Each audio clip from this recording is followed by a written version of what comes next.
Hai, kali ini kami akan mewawancarai salah satu narasumber kami dari tokoh masyarakat, yaitu Duta Wisata Intelijensia tahun 2022. Nah, saat ini masih sibuk menjadi mahasiswa di salah satu universitas ternama di kota Semarang. Hai Kak, apa kabar? Halo, baik sekali kabar saya. Sekarang kesibukannya apa Kak? Kesibukan saya saat ini, saya sebagai mahasiswa berkada yaitu mengambil amanah untuk Duta Wisata Indonesia. Nah, dari tema kita kali ini kan tentang demokrasi dan kebebasan berpendapat. Bagaimana sih Kak menurut Bapak tentang tema tersebut?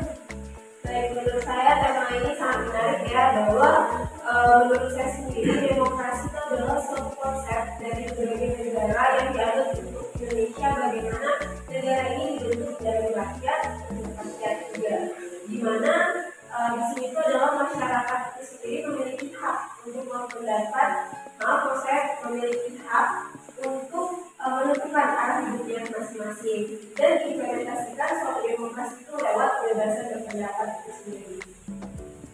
Nah, jadi gimana menurut Anda mengenai hak demokrasi yang dimiliki Indonesia? Menurut saya, untuk sampai saat ini Indonesia itu merupakan salah satu negara demokrasi yang sangat baik. Kenapa? Awalnya bahwa maupun di segala kalangannya, baik itu kalangan rendah, kalangan tinggi, semua masyarakatnya memiliki kebebasan berpendapat saat diadakannya pemilihan umum, dan juga setiap kepemimpinan yang ada masih tidak berdasarkan kerajaan, dan juga sudah pemikirannya sudah terbuka untuk adanya pergantian untuk pemimpin. Ini kan, karena kan Duta Wisata nih Kak. Bang Habib itu sangat terkenal banget Kak dengan hasil timah itu. Bukan hanya di darat, bahkan di lautan. Ini nih, pendapat Kakak mengenai hal itu gimana sih tentang adanya TNI atau tambang profesional di Pulau Bangka sendiri? Baik, sebenarnya bahwasanya kita tuh sama-sama tahu kalau adanya Bangka itu sendiri sangat dikenal dengan TNI itu sendiri. Maaf, sebenarnya TNI itu adalah tambang konvensional, tapi kita lebih dikenal dengan melimpahnya untuk timah, di mana timah itu adalah salah satu kekayaan Indonesia yang terbesar ada di Kota Belitung. Dan juga adanya TNI ini kadang menjadi suatu peluang kita menjadikannya itu menjadi sektor pariwisata. Dan setahu saya juga dari rekan-rekan itu juga adanya perhatian lebih dari pemerintah menanggapi bagaimana kontroversi masalah-masalah tentang lingkungan, seperti adanya sustainability tourism dengan pemanfaatan seperti taman-taman yang ada itu diolah kembali agar bisa menjadi objek wisata. Karena apa? Saat ini kalau kita lihat juga itu kan adalah satu tren ya buat daerah kita sendiri. Makanya itu perlu ada perhatian lebih dari pemerintah, dan menurut saya untuk saat ini sudah cukup ada perhatian dari pemerintah.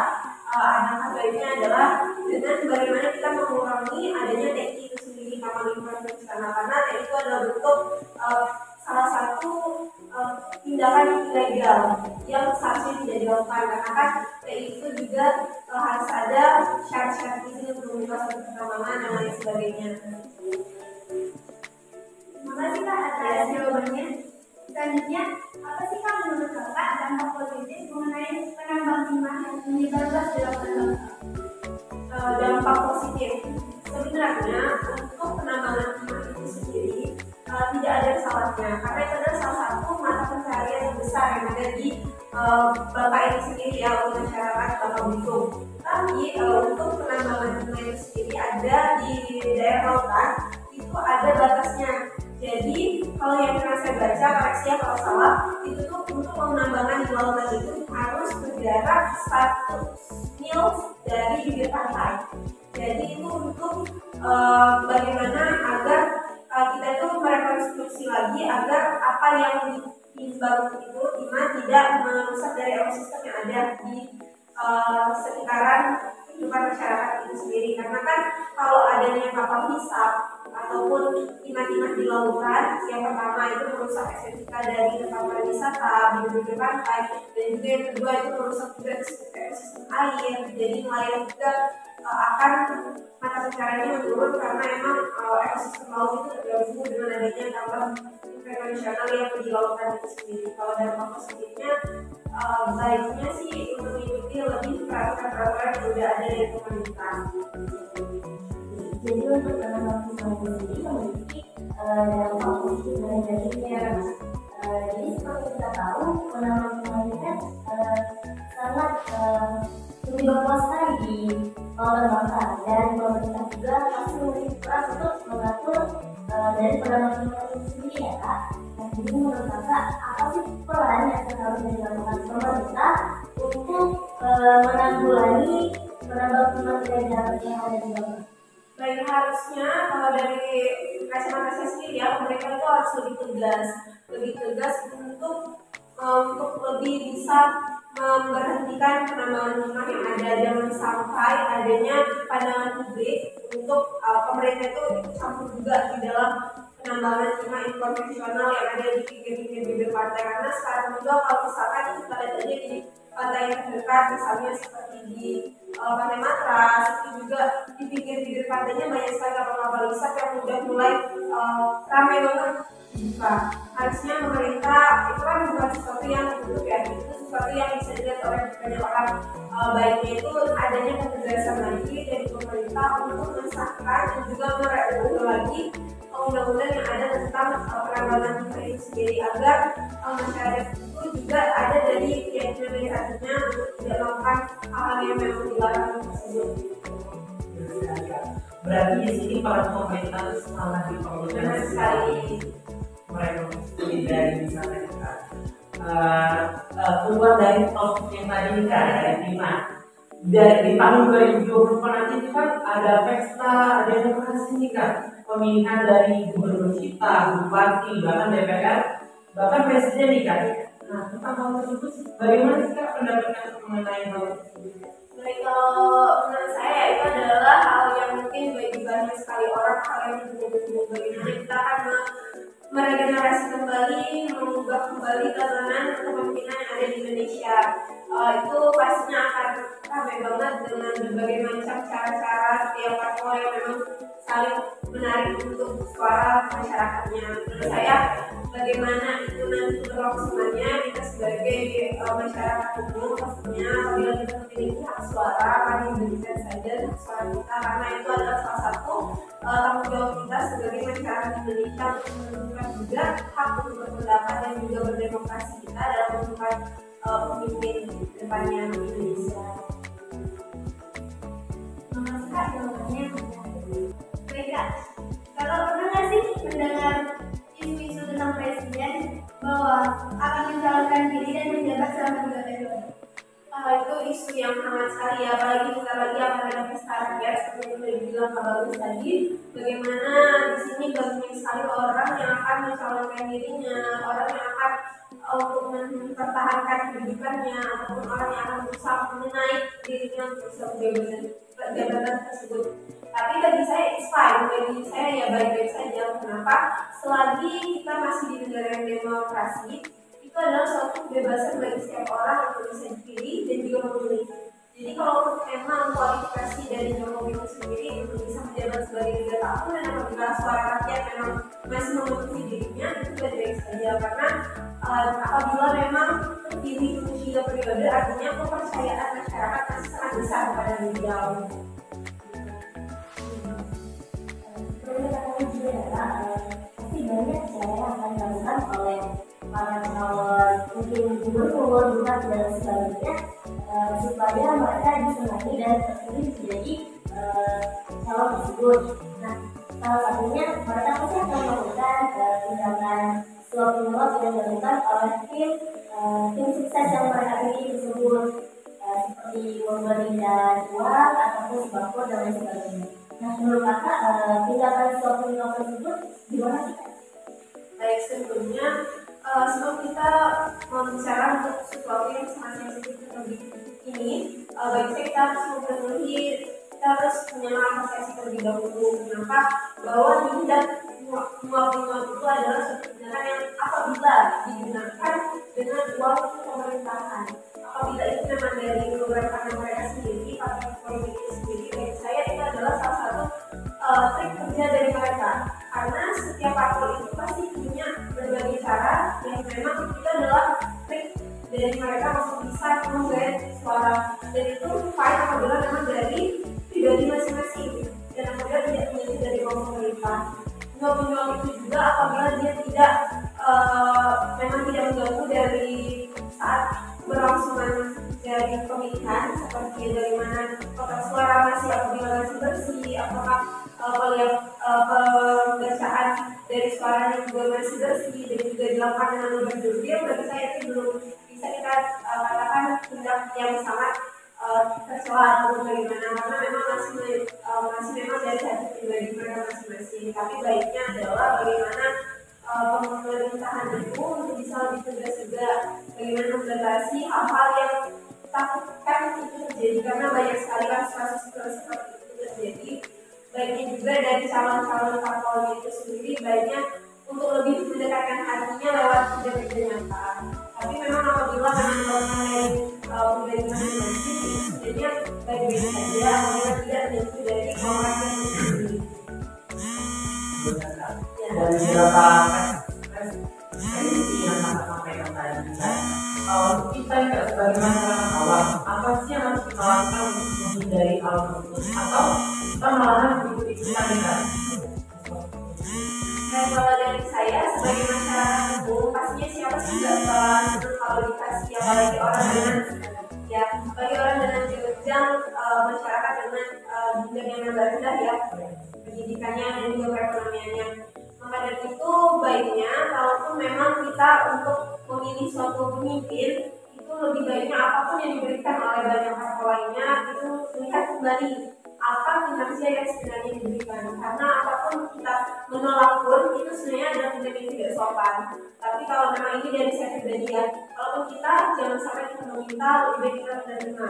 Karena apa? Kalau kita menerima itu kita juga harus tahu juga baiknya menjadi masyarakat yang cerdas juga, tahu asal usul uangnya dari mana, tahu apa diberikan bantuan tersebut, tahu juga apa yang akan terjadi apabila menerimanya.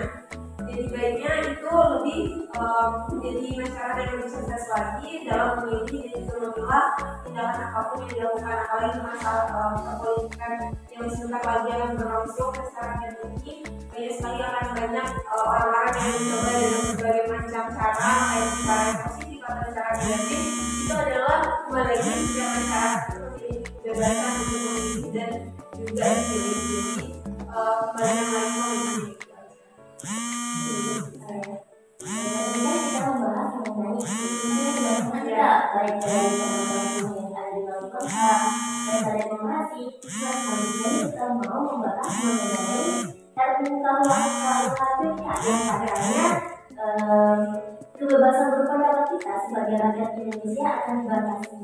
Nah, yang seharusnya kan kita memiliki hak nih Kak, sebagai rakyat Indonesia untuk mengeluarkan dan memiliki kebebasan yang berpendapat yang seharusnya kita dapatkan untuk mengeluarkan apa yang menjadi pemikiran kita sebagai rakyat biasa. Nah, bagaimana pendapat Kakak Kak?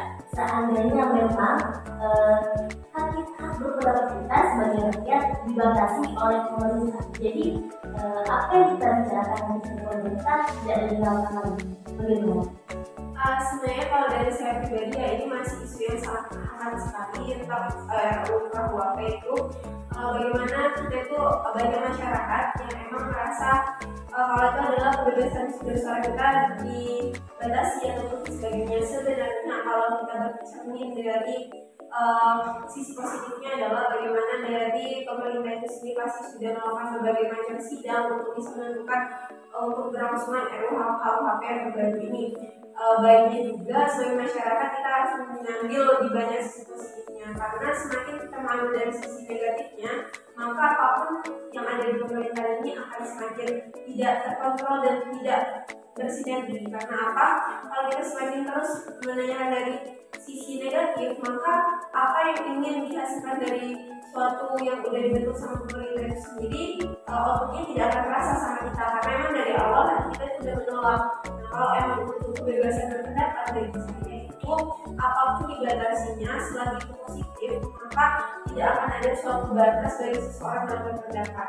Tapi kalau memang itu memang dibatasi, itu mungkin adalah sesuatu yang misalnya mengandung sesuatu yang sangat dilarang seperti kebebasan berpendapat yang mengarah ke arah sara itu tidak diperbolehkan, ataupun untuk menyinggung bagaimana setiap orang memiliki hak, bagaimana kulit seseorang dan lain sebagainya. Itu kan adalah hal-hal yang mungkin harus dibatasi. Makanya tidak memang semua hal itu harus bebas dalam berpendapat. Kita harus mulai kembali berkaca konsepnya dan juga konteksnya seperti apa.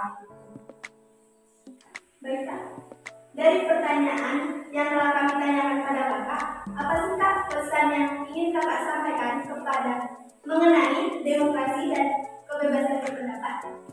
Baik, untuk dari saya sendiri, saya ingin berpesan bahwa kita sebagai masyarakat memiliki hak berpendapat adalah suatu hal yang mutlak. Tapi baiknya kita untuk tetap menjaga apa yang keluar dari lisan kita, apa yang kita tulis dan apa yang kita pikirkan. Karena sejatinya apapun yang ada di pikiran kita apabila tidak tervalidasi oleh memang sumber yang memang tepat, itu bisa jadi menjadi suatu hoax. Memang hal yang saat ini dan juga dari dulu adalah kita khawatirkan untuk bangsa Indonesia ini sendiri, bahwa sejatinya suatu hoax itu sendiri bisa memecah belahkan bangsa ini sendiri. Untuk generasi muda ini sendiri, khususnya masyarakat, jangan lupa bahwa kita memiliki idealisme tertinggi sebagai masyarakat, bahwa kata-kata apa itu sendiri idealisme tertinggi adalah kemewahan yang dimiliki oleh mahasiswa. Jadi sebagai mahasiswa jangan lupa juga kita memiliki berbagai macam hak untuk berpendapat, hak untuk bergerak. Bagaimana apabila pemerintah dirasa tidak ada keserasian dengan apa yang diharapkan oleh masyarakat. Berarti kita nih Kak harus menjadi masyarakat dan mahasiswa yang pintar tentunya untuk menanggapi hal-hal tersebut. Dari yang kita bahas tadi nih Kak mengenai demokrasi dan hak berpendapat, tentunya pasti ada dampak positif dan dampak negatif yang telah disampaikan nih oleh Kak Mary. Sekali lagi kita mengucapkan terima kasih untuk Kak Mary. Baik, cukup sekian mengenai pembahasan kita kali ini mengenai demokrasi dan kebebasan berpendapat bersama Kak Mary. Saya mengucapkan terima kasih sekali lagi kepada Kak Mary telah meluangkan waktunya untuk membersamai kami kali ini. Saya Hendra Fitri bersama rekan-rekan saya Nabila Priyana, Saya Baris Pratama. kalian pamit undur diri dan mengucapkan wassalamualaikum warahmatullahi wabarakatuh.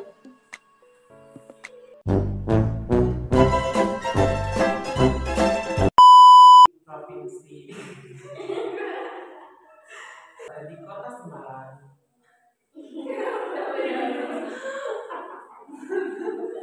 Dari ya.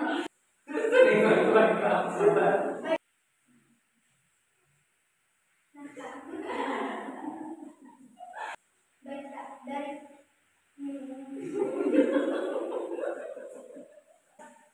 baik Kak. Baik Kak.